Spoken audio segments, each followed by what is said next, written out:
ஓம் சக்தி அங்காளம்மா, ஓம் சக்தி அங்காளம்மா, ஓம் சக்தி அங்காளம்மா. உலகம் பிறக்கும் முன் ஒரு நாழி முன் பிறந்தாள், கலியுகம் பிறக்கும் முன் கால் நாழி முன் பிறந்தாள், சூரியன் சந்திரன் இல்லாத நாட்டிலே முந்தி பிறந்தாள், மூவரை ஈண்டெடுத்தாள், செத்து பிழைத்தாள், சிவனுக்கே பாரியானாள், மாண்டு பிழைத்தாள், மறுரூபமான மாயசக்தி, எங்கள் ஆதிசக்தி, எங்கள் அங்காள பரமேஸ்வரி. சிவசிவை என்கிற தீவினையாளர், சிவசிவை என்றிட தீவினை மாலும், சிவசிவை என்றிட தேவரும் ஆவார், சிவசிவை என்னை சிவகதிதானே. ஐந்து கரத்தனை யானை முகத்தினை இந்திரன் இளம்பரை போலும் ஏற்றினை, நந்தி மகந்தனை ஞானக் கொழுந்தினை புந்தியில் வைத்தடி போற்றுகின்றேனே. நீங்கள் பார்த்துங்கிறது உலக புகழ்பெற்ற அம்பத்தூர் சக்தி பீடங்களில் தலைமை பீடமாக இருக்கின்ற மேல்மலையனூர் அருள்மிகு அங்காள பரமேஸ்வரிய ஊஞ்சல் தாலாட்டமான தான் நீங்கள் பார்த்துட்ருக்கீங்க. ஏன்னா இந்த அம்மா தான் ஆதியும் அந்தமும் எல்லாமே அவங்க தான். ஆதி பராசக்தியும் அவங்க தான், ஆதி சக்தியும் அவங்க தான், கலியுகத்தின் கண்கண்ட தெய்வமாக இப்போ அங்காளம்மாலாம் இருக்கிறாங்க. இப்போ நம்ம கலியுகத்தை நோக்கி நம்ம போயிட்டுருக்கோம். பல வேதனைகள், கஷ்டங்கள், பிரச்சனைகள் நம்மளை சுற்றி பல நிறைய பிரச்சனை மாட்டிகிட்டு இருக்கோம். ஏன்னா இப்போ கலியுகமே எந்த மாதிரி இருக்குன்னா 80 பேர் பிரச்சனை தான் இருப்பாங்கன்னு சொல்லிட்டு ஆதி காலத்தில் புராணங்கள்ல எல்லாமே சொல்லப்பட்டு இருக்கிறது. மனிதர்கள் அந்த மாதிரி தான் வந்துக்கிட்டு இருக்கோம். அப்படி வரும்போது பார்த்தீங்கன்னா நம்ம இந்த கலியுகத்தை யாரை பிடிக்கணும்னா அங்காளம்மனை நம்ம பிடிச்சே ஆகணும். அங்காளம்மனை தெய்வத்தின் அருள் நிச்சயமாக எல்லாருக்கும் தேவை. தெய்வம் இருந்தால் மட்டும்தான் நம்ம நிச்சயமாக அந்த கலியுகம் சிறப்பாக வாழ்க்கையாக வாழ முடியும். அதுக்காக தான் இது என்ன வேஷம்னு சொன்னீங்கன்னா கஞ்சுலி வேஷம்னு சொல்லுவாங்க. இங்கே அம்மாவோடைய வேஷம் இதுதானா. கந்த துணி வேஷங்கள் தான் கஞ்சுலி வேஷம் அப்படின்னு மாறி இருக்கு. ஏன்னா ஆதி காலத்தில் பார்த்தீங்கன்னா அவங்க இந்த சரஸ்வதி சாபம் விடும் போது என்ன பண்ணுவாங்கன்னா கோர வடிவமோ கிழவி வடிவமோ வருவாங்களாம். அவங்களுடைய வடிவமே எப்படி இருக்குன்னு சொன்னால் கொக்கிரகம், மயிலிறகம், அவங்க இந்த கோரப்பற்களும், மூக்கு அப்படியே இது மாதிரி இருக்குமா, காது ஒரு இது சொல்லுவாங்க. அந்த மாதிரி அவங்க அமைப்பே பார்த்திங்கன்னா அந்த ஒரு கொழுமையான ஒரு ரூபத்தில் வர்றாங்க. கிழவி வடிவமாக வராங்க. அறியாத வயசாக இல்லை, கிழவி வடிவமாக வந்துட்டுருக்காங்க அந்த சாபத்தை நீக்கிறதுக்காக. அப்போ விஷ்ணு மகாவிஷ்ணுன்னு கேட்கும்போது அவர் என்ன பண்ணுவார், பெண் வேடம் கொண்டு சரஸ்வதியை போய் பார்த்து இதுக்கு என்ன ஆலோசனை பண்ணால் தீர்வு கிடைக்கும்னு சொல்லிட்டு கேட்குறாரு. கேட்கும் போது மகாவிஷ்ணுக்கிட்ட அவங்க சொல்கிறாங்க, இவருங்க போயிட்டு தென்கைலாயத்தில் இவங்க தவம் கிடந்தாங்கன்னா நிச்சயமாக அந்த சாபத்திலேருந்து விடுதலை பெறலாம் அப்படின்னு சொல்லிட்டு அவங்க சொல்கிறாங்க. அதுக்கப்புறம் மகாவிஷ்ணு என்ன பண்ணுறாருன்னா அம்மா கிட்ட சொல்கிறாங்க, இந்த என்னுடைய சாபத்தை நீக்கணும்னா நீ தென்கைலாயம் போ அப்படின்னு போது பார்த்தீங்கன்னா இது தென்கைலாயத்தை நோக்கி வரும்போது தான் இது மலையரசன் பட்டணமாகிறது. தண்டகாரண்யம்னு சொல்லுவாங்க ஆரம்ப காலத்தில். அதுக்கப்புறம் மலையரசன் பட்டணம், இப்போ மலையரசனாக மேல்மலையனூராக மாறி இருக்கு. அப்போ இந்த இடத்துல பூந்தோட்டம் நந்தவனம் சொல்லுவாங்க. இந்த இடம் பார்த்தீங்கன்னா இந்த இடத்துல புத்தா வடிவம் எடுத்து அவங்க அதனுடைய கோரத்துடைய இது சாபக்கட்டை நீக்கிறதுக்காக புத்தா வடிவம் எடுத்து பாம்பாக உட்காருவாங்க. அதுக்கப்புறம் தான் அந்த பாம்பு வடிவிலிருந்து அவங்களுடைய சுயரூபமானது அவங்களுக்கு பல வருடங்களுக்கு அப்புறம் தான் அவங்க சுயம்பாக மாறுறாங்க. அதுக்கப்புறம் சிவன் வருவார். சிவன் வந்து தான் 2 பேரும் உட்காந்து தான் பின்னாடி அம்பாள் பக்கத்தில் பார்க்கலாம்.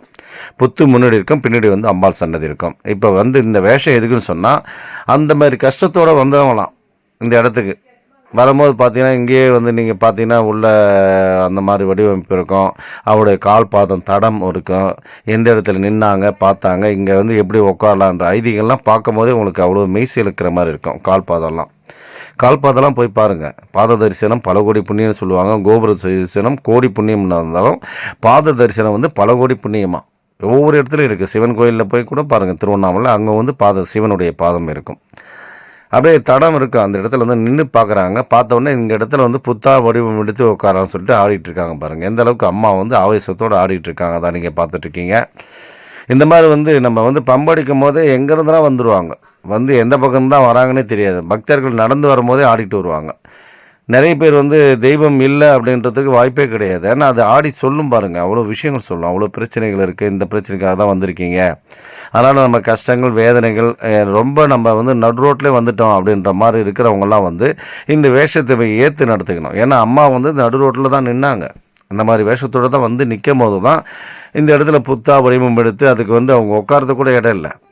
அந்த ராஜா என்ன பண்ணுவான்னா அந்த இடிக்க சொல்லிவிடுவான். இடிக்க சொல்லி இது இடித்த உடனே அதுக்கப்புறம் மறுபடியும் திருப்பி வந்து 4 கால் மண்டபம் கட்டி அதை எப்படியெல்லாம் அந்த ஊரே வந்து நான் வந்து என்னை சுற்றி வரவங்க அத்தனை பேருக்கு நான் பக்தர்களை வந்து நான் வந்து காத்து நிற்க போகிறேன். அவங்களுக்கு வேண்டிய வரங்களையும் நான் நிச்சயமாக தருவேன். ஏன்னா 3வது அந்த யுகத்தில் வந்து இப்போ 4வது யுகத்தில் கலியுகத்தின் கண்கண்ட தெய்வமாக இருந்துகிட்ருக்காங்க.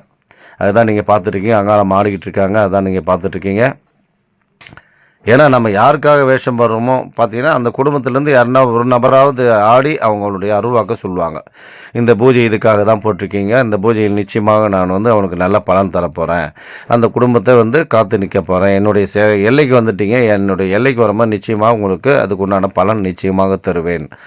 அதான் பார்த்துட்ருக்கீங்க. பின்னாடி வந்து ஒரு வயசுள்ள பெண் வந்து ஆடிக்கிட்டு இருக்காங்க பாருங்கள். இந்த மாதிரி வந்து ஒரு அமானுஷ்ய சக்தியானது இந்த இடத்துல இருக்குது. அதனால தான் வந்து பார்த்தீங்கன்னா பேய், பிசாசு, பில்லி, சூன்யம், ஏவல், செய்வினை கோளாறு எல்லாமே துஷ்ட சக்தியெல்லாம் இந்த கெட்ட சக்தி எல்லாமே விரட்டி அடிக்கப்படுகிறது. கடைசி என்றுன்னு சொல்லலாம்.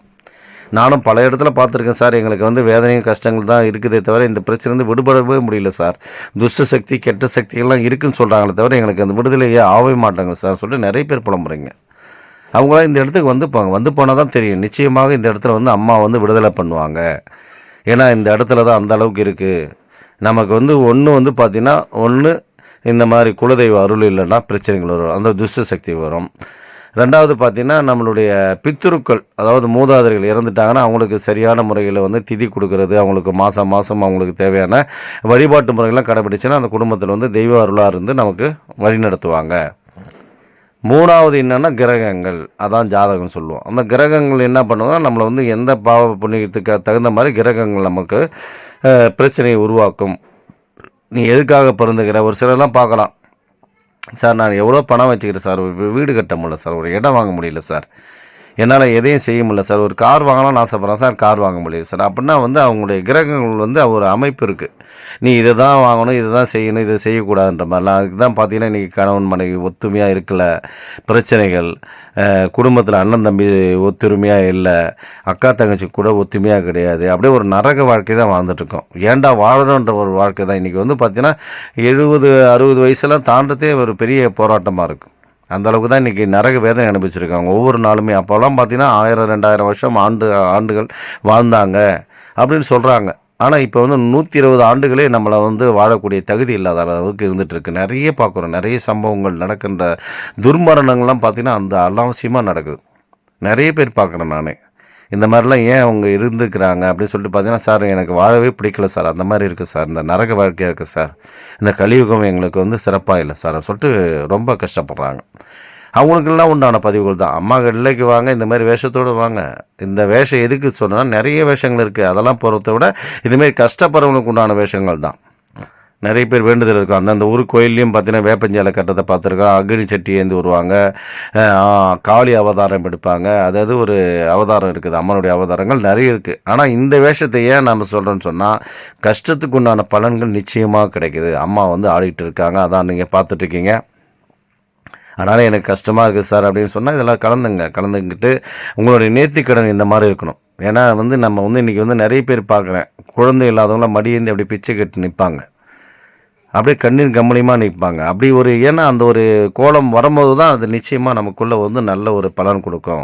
அசிங்கப்பட்ட அந்த பலன் தராது. இன்றைக்கி வந்து பொருட்காட்சியாக பார்க்காதீங்க. உங்களுக்கு உண்டான பிரச்சனை என்னவோ அதுக்கு உண்டான வேண்டுதல் வைக்கணும். நானா நீயா, அம்மாவா நானா பார்த்துக்கலாம். அம்மா என்கிட்ட வந்து நிச்சயமாக கொடுப்பாங்க, நம்புங்க, நிச்சயமாக தருவாங்க. அதுதான் நடைபயணமாக வாங்க, தீமிதி திருவிழாவில் கலந்துங்க, தேர் வடம் பிடிங்க. இதெல்லாம் வந்து நம்ம வந்து பொருட்காட்சியாக பார்க்குற இடத்துல இல்லை. நமக்கு வந்து இன்றைக்கி வந்து பார்த்திங்கன்னா பொருட்காட்சியாக தான் நிறைய பேர் பார்த்துட்ருக்கீங்க. நம்ம வந்து கஷ்டங்கள் பிரச்சனை இருக்குதுன்னா நம்மளால் என்னென்னலாம் செய்ய முடியும், ஈடுபாடு என்ன பண்ண முடியும், ஒரு அங்க பிரதர்ச்சனை வரலாம், ஒரு அரி பிரதர்ச்சனை வரலாம், என்ன பண்ணணும் மனசில் தோணுதோ அதை செய்யலாம். விரத வழிபாடுகள், மௌனமாக இருக்கிறது, எல்லாம் போராடித்தான் நம்ம வாழ வேண்டிய வாழ்க்கையை நடத்திட்டு இருக்கோம். இன்றைக்கி வந்து பார்த்தீங்கன்னா சாதாரணமாக 25 வயசு 30 வயசுலாம் கல்யாணம் பண்ணுறவங்க அசால்ட்டாக பண்ணாங்க. இன்றைக்கி வந்து பார்த்தீங்கன்னா 40 வயசு கடந்து போயிட்டுருக்காங்க. சார் வாழ்க்கையே முடிஞ்சு போச்சு சார், எனக்கு பொண்ணு அமையாமல் இருக்குது சார் சொல்லிட்டு ரொம்ப கஷ்டம், வேதனை. அந்த அளவுக்கு வீட்டில் உட்காந்து சந்தோஷமாக நிம்மதியாக பேச முடியல, ஒரு சுபகாரியங்கள் நின்று பேச முடியல. ஒரு வீட்டில் வந்து பார்த்திங்கன்னா இவங்க ஒரு பக்கம் போகிறது, அவங்க ஒரு பக்கம் போகிறது, வாழ்க்கையே வந்து ஏண்டா வாழறன்ற மாதிரி வீட்டுக்குள்ளே வர்றதுக்கு யோசனை பண்ணுறாங்க. இன்றைக்கி வந்து நிறைய பேர் வெளியே போனவங்க வீட்டுக்குள்ளே வரமாட்டேன்றாங்க. நைட்டு 10 மணி 9 மணிக்கு தான் வீட்டுக்கு வராங்க, காலையில் 6 மணி 7 மணிக்கெலாம் ஓடிடுறாங்க. அந்த மாதிரி இருக்குது. இன்றைக்கி வந்து வாழ்க்கை சிறப்பாக இல்லை, ஒரு சிலருக்கு மட்டும்தான் சிறப்பாக இருக்குது. நீங்கள் பார்த்துருக்கலாம் அவங்க வாழ்க்கை வந்து நடத்துறதுலாம். நமக்கு வந்து இந்த வாழ்க்கை சிறப்பாக இல்லைன்னு சொன்னால் நமக்கு தொழிலில் வந்து தடை, பிரச்சனை தடை, பொருளாதார தடை, பல சிக்கல், என்ன குழப்பம்னே தெரியாது இருக்குது. அதுக்கு நம்ம தெளிவு பெறணும்னா நம்ம எந்த கர்மாவை அனுபவிக்கிறதுக்காக வந்திருக்கோம், நமக்கு என்னென்ன கிரகங்கள் நமக்கு சப்போர்ட் பண்ணுது, எந்தெந்த கிரகங்கள் நமக்கு சப்போர்ட் பண்ணல, குலதெய்வம் அருள் இருக்குதா, மூதாதையர் அது ஆசீர்வாதம் இருக்குதா, இது எல்லாமே நம்ம தெரிஞ்சிக்க வேண்டிய இடத்துல இருந்துகிட்ருக்கோம். ஏனோ தானோன்னு வாழ்க்கை வாழ்ந்துட்டுன்னு சொன்னால் பின்னாடி வந்து அடுத்த சந்ததிகள்லாம் வாழ்க்கையை வாழ முடியாத சூழ்நிலை உருவாயிடும். 5125 ஆண்டுகள் ஆயிடுச்சு கலியுகம் பிறந்து, இன்னும் 4,32,000 ஆண்டுகள் இருக்குதுன்னு சொல்கிறாங்க. அப்போ நம்ம கலியுகத்தை நோக்கி நடக்கும்போது இப்போவே ஆரம்பத்திலே பல வேதனைகள், கஷ்டங்கள், துன்பங்கள், பிரச்சனைகள் இருக்குதுன்னு சொன்னால் பின்னாடி வர சந்ததிகள்லாம் என்ன ஆகும்? அதனால் வந்து குலதெய்வத்தை வந்து எப்படி அணுகணும், எப்படி நம்ம வந்து செய்யணும் அப்படிங்கிறதெல்லாம் முறையாக நீங்கள் கற்றுக் கொடுங்க. பல பேர்களுக்கு வந்து திதி எப்படி நம்ம கொடுக்கணும், வருஷத்துக்கு ஒரு தடவை எப்படி நம்ம திதி கொடுத்தா அவங்களுக்கு சந்தோஷப்படுவாங்க. ஏன்னா இந்த ஆதி காலத்திலே வந்து நமக்கு எல்லாமே வாங்கி கொடுத்துருக்காங்க.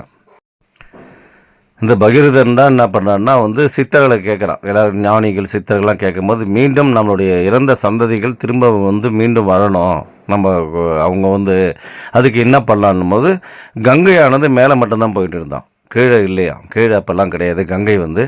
அப்போ வந்து சொல்கிறாங்க கங்காதேவியை வந்து நீ அழைச்சினா, அந்த கங்கையை நம்ம அசியை கரைச்சோம்னா அப்போ வந்து மீண்டும் பிறப்பாங்க, அப்போ வந்து அது நீ கங்காதேவி நோக்கி கடுந்தவம் போயின்னு சொல்லிட்டு பகீரதன்கிட்ட சொல்கிறாங்க. அப்போ பகீரதன் என்ன பண்ணால் கங்காதேவி நோக்கி கடுந்தவம் புரிகிறான். கடுந்தவம் புரியும் போது கங்காதேவியானது காட்சி கொடுக்குறாங்க. என்ன பண்ணலாம் அப்படின்னும் போது நீ எனக்கு வந்து இந்த கங்கையை வந்து மேலே மட்டுமே தேவர்களுக்கு மட்டுமே கொடுக்குற கங்கையை வந்து நம்மளுடைய பூலோகத்துக்கு வரணும்னு சொல்லும் போது தான் அவங்க வந்து கங்காதேவி சொல்கிறாங்க, இல்லை நான் வரணுன்றதுக்கு முதலாக வந்து உங்களுக்கு செய்யணும்னு சொன்னால் சிவனுடைய இது இருந்தால் மட்டும்தான் இந்த கங்காதேவியை வந்து பூமிக்குள்ளே வர முடியும். அந்த தாங்கக்கூடிய சக்தி ஆட்டுக்குதுன்னா சிவன்கிட்ட மட்டும்தான் இருக்குது, மற்ற யாருக்கிட்டையுமே இல்லைன்னு சொல்லிட்டு நீ சிவனை நோக்கி கடுந்தவம் புரின்னு சொல்லிட்டு சொல்கிறாங்க. அப்போ மறுபடியும் சிவனை நோக்கி அவர் கடுந்தவம் புரியும் போது தான் சிவன் வந்து காட்சி கொடுக்குறார். காட்சி கொடுத்து என்னுடைய மக்கள் சந்ததிகள்லாம் திரும்ப வந்து இந்த பூலோகத்தில் பிறந்து வளரணும், அதுக்கு நீங்கள் வந்து எங்களுக்கு வந்து அதுக்கு தேவையான அத்தனையுமே கொடுக்கணும்னு சொல்லும் போது தான் அந்த கங்காதேவியை வந்து தலையில் வந்து விழ வச்சு தண்ணி வந்து அதுக்கப்புறம் பூமிக்குள்ளே வந்து செலுத்துவார். ஏன்னா முதல்ல தலையில் பட்டு அதுக்கப்புறம் டைரெக்டாக வந்து அது பூமி பிறந்துக்கும்னு சொல்லிட்டு தான் வந்து சிவனுடைய தலையில் விழுந்து தான் கீழே கங்காதேவி வந்து விழுவாங்க. அதுதான் இன்றைக்கி கங்கையாக இருக்குது. கங்கையில் வந்து இன்றைக்கி நிறைய பேர் அஸ்தி கரைச்சிட்டு இருக்காங்க, நிறைய பேர் வந்து அங்கே போயிட்டு நிறைய இதெல்லாம் பண்ணிகிட்ருக்காங்க. அந்த எதுக்கு சொல்கிறேன்னு சொன்னால் இந்த மாதிரி ஒரு சில விஷயங்கள்லாம் அவங்களாம் அமானுஷ்ய சக்தியெல்லாம் உணர்ந்து தான் நிறைய விஷயங்கள் நமக்கு செஞ்சுருக்காங்க. இன்றைக்கி வந்து நம்ம எல்லாத்தையும் குலதெய்வத்தை விட்டுட்டோம். அடுத்தது பார்த்திங்கன்னா நிம்மதி சந்தோஷம் இல்லை, பித்தூர்களுக்கு செய்ய வேண்டிய கடமையை தவற விட்டுட்டோம். அதனால் பார்த்திங்கன்னா பல பிரச்சனைகள் கஷ்டத்துங்கள் தான் ஆளாக போயிட்டுருக்கோம். அதனால் மலையனூர் நம்பி வரவங்க வந்து குலதெய்வத்தை அருளும் கிடைக்கும், மேற்கொண்டு பித்திருக்குள் ஆசீர்வாதம் கிடைக்கும். அதுக்குண்டான அமாவாசை வழிபாடுலாம் நாங்கள் சிறப்பாக பண்ணிகிட்ருக்கோம். அதான் நீங்கள் பார்த்துருக்கீங்க பாருங்கள், மொட்டை அடிச்சுட்டு காது குத்தி எல்லாமே வந்து இந்த சித்தாடை கட்டிக்கிட்டு சந்தோஷத்தில் வந்துட்டுருக்காங்க. அந்த கஷ்டத்துக்காக வந்தாங்க, இது சந்தோஷமாக பாருங்கள் சிறப்பாக செஞ்சுட்ருக்காங்க. இன்றைக்கி குலதெய்வ அருள்னால் நிறைய பேருக்கு வந்து அவங்களுக்கு இந்த அம்மா வந்து குலதெய்வமாக இருக்கிறாங்க. அதனால் நிறைய பேர் வந்து ஆடு வெட்டுறது, கோழி வெட்டுறதுலேருந்து எல்லாமே பண்ணிகிட்ருக்காங்க.